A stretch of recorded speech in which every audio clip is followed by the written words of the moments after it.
And I want to thank you all for coming. Welcome to you.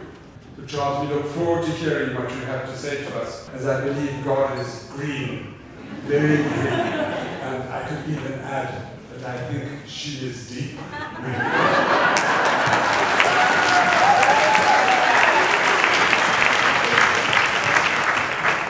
Really where the whole book comes from is the observation that our deep stories, our mythology, is changing. As that happens, the structures, the systems that we live in begin to fall apart and accelerate the transition in our stories. One observation that I offer is that our money system itself is just a story. Money is a story. On the physical level, it doesn't have any value. It's just bits and computers or pieces of paper. What gives it value is the meaning that we assign to these zeros and ones, to these blobs of ink. We assign meaning to that, and that assignation of meaning depends on other narratives that ultimately include our entire society. And by the way, when I say our tonight, I'm talking about the dominant culture or the dominant civilization. It doesn't necessarily include every human being on Earth, although most humans have been touched by this in some way and have been infiltrated by these world-creating stories in some way. Let me just illustrate one of the kind of deeper stories that is intimately related to the story that we call money and our understanding of what motivates a human being. So imagine that, like these seats are almost full here. In fact, there's a few people on the stairs. So imagine if we played a little game, okay? And I don't think we'll actually do this, although it might be interesting.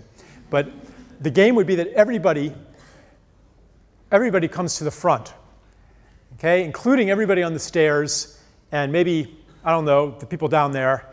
So we'll have, there's probably 300 or 400 people here. So let's say we have 300 seats up there and we have 350 people down here. And I say, ready, set, go. And everybody has to get a seat. And if you don't get a seat, you're out of here. Sorry. And let's make it a little bit more interesting.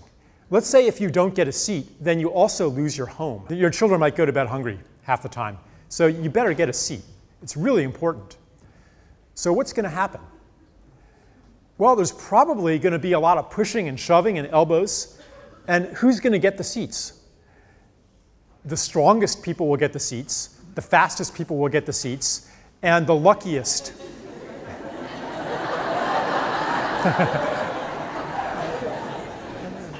And if we set it up so that all the white people start over here and there's more seats there, and all the black people start over here and there's fewer seats there, then the whiter people will get the seats. But no matter how you organize it, doesn't matter where the white people and the black people are, somebody is going to be left out because the rules of the game necessitate that. There are just not enough seats. So observing this, here's the economist. The economist observes this and says, aha, I understand human nature. It's ruthless to the core. And the biologist stands over here and agrees with the economist and says, yep, they are programmed by their genes, in fact, to maximize reproductive self-interest. That's human nature. So, sorry, but if we're going to have a livable society, we're going to have to overcome human nature. We're going to have to inculcate other values from a young age.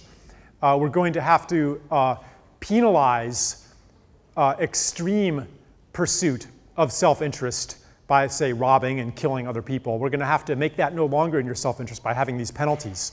And we're going to have to cultivate behaviors that run contrary to human nature. So we're going to have to impose civilization onto the human being, morals, ethics. But we know that you really don't want to do that. Like, all of that comes out of an observation of human behavior under a very strange set of circumstances. The circumstances of artificial scarcity. I'd like to offer that our money system is set up very much like this game. The game is set up to leave some people out. And the solution then on a personal level is to become more competitive. Or on a national level, it's like, I don't know if this is a narrative that is in South Africa, but in my country it's always about how do we make our young people more competitive? How do we enhance their competitive skills in the marketplace? I'm not saying that there's no such thing as scarcity in the world, but a lot of the scarcity that we experience is artificial. For example, the scarcity of food.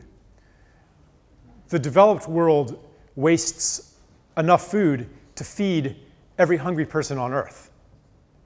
In the United States, something like 40 to 50% of all food is wasted. Here it may be a little less, but it's still a lot.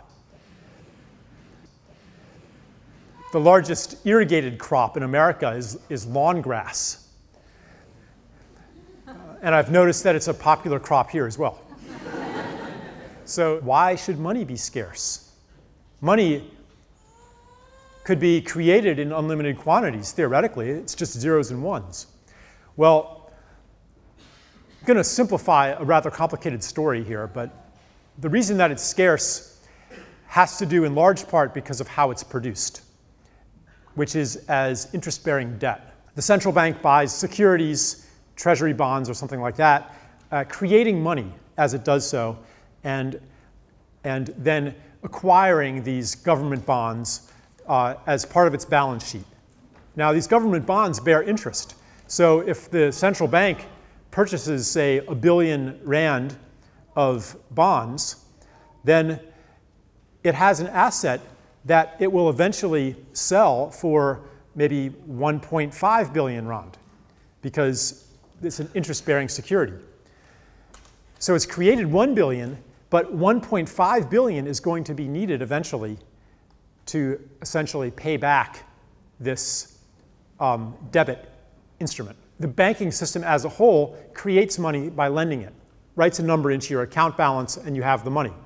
But you also have a debt. You have to repay me more than 3 million.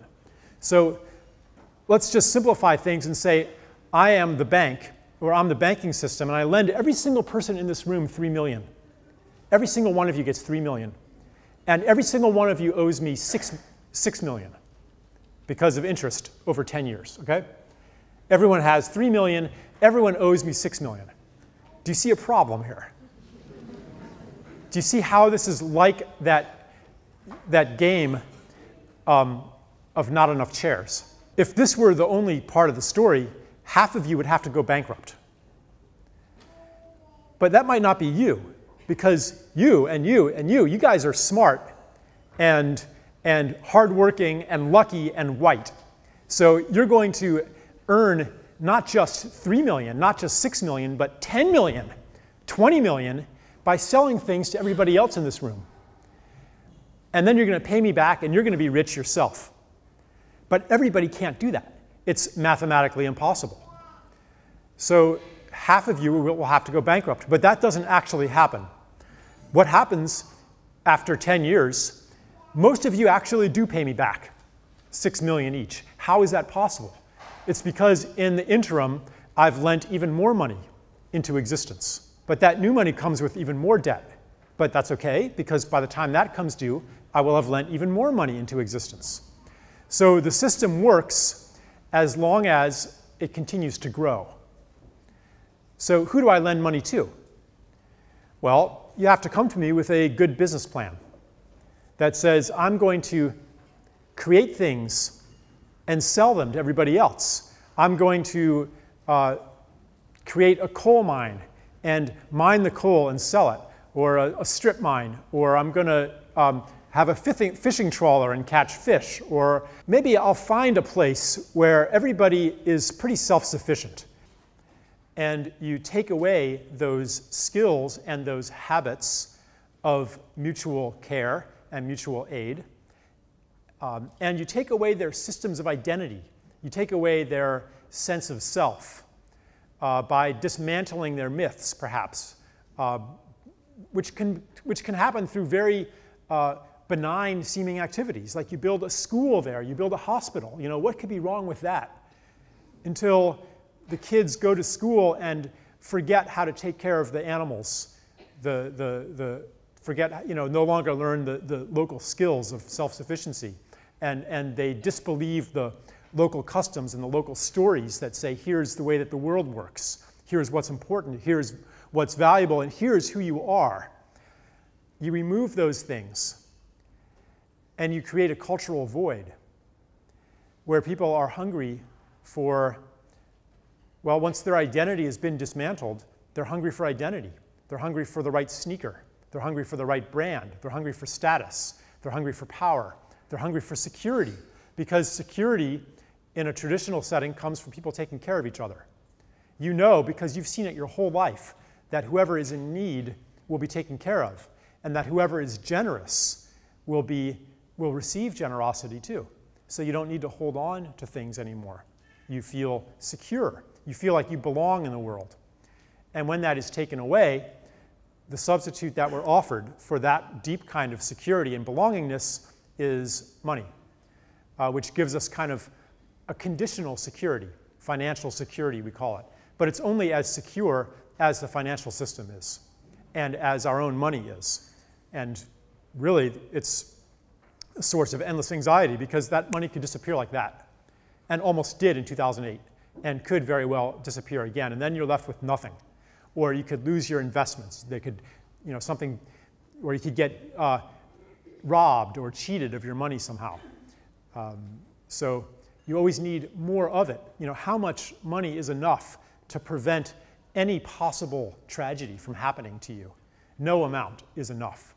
Therefore, there's no end to the acquisitiveness, to the greed. We go to war against the greed, which is really a symptom of the system and not the cause of it. And I spent years thinking that the cause was greed, that there's this bad thing inside of ourselves that needs to be conquered, until I realized that that mindset, the conquest of evil, is really part of the old story, part of the mythology that defines our civilization and goes back only a few thousand years, really.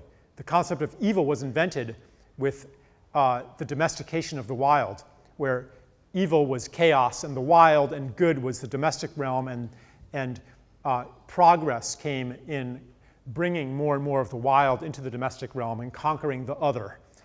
So that mindset is still with us today, as we see when we listen to Barack Obama talk about the Russians and all the other bad people out there, and a better world will come through conquering the bad guy. A mindset that's also reinforced by pretty much every action movie that you'll ever see. So this gives, and so you can see how that mindset is deeply related to the money system and to the understanding of what a human being is that underlies that money system and reinforces that money system.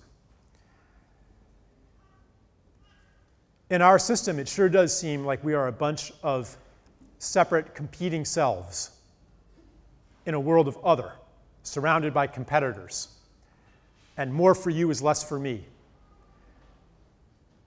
But it's not like that in that little traditional village I described that practices Ubuntu, that understands that more for you is more for me, because every bit of good fortune that you have will enable you to give more to me, or to give more to the person who gives to the person who gives to the person who gives to me, and then I will give it onward. So this kind of spiritual principle of as I do to the other, so I do to myself, which is really what the Golden Rule originally meant. It wasn't a rule. You know, if you want to be good, Jesus says, do unto the other as you would do unto yourself. No, it's simply a statement of fact. It's a statement of non-separation, because the other isn't really separate. That spiritual principle in an Ubuntu society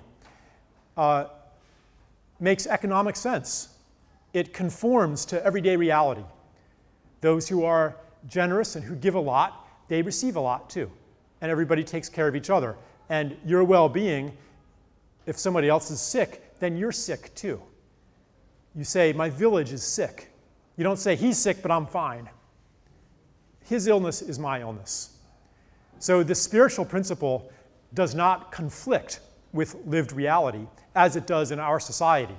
And this is part of the reason why we have this split between the spiritual life and the material life. It's part of the reason why we even have a concept called spirituality, as if it were distinct from materiality, as if it were distinct from commerce, as if it were distinct from the flesh, this embodied existence. And this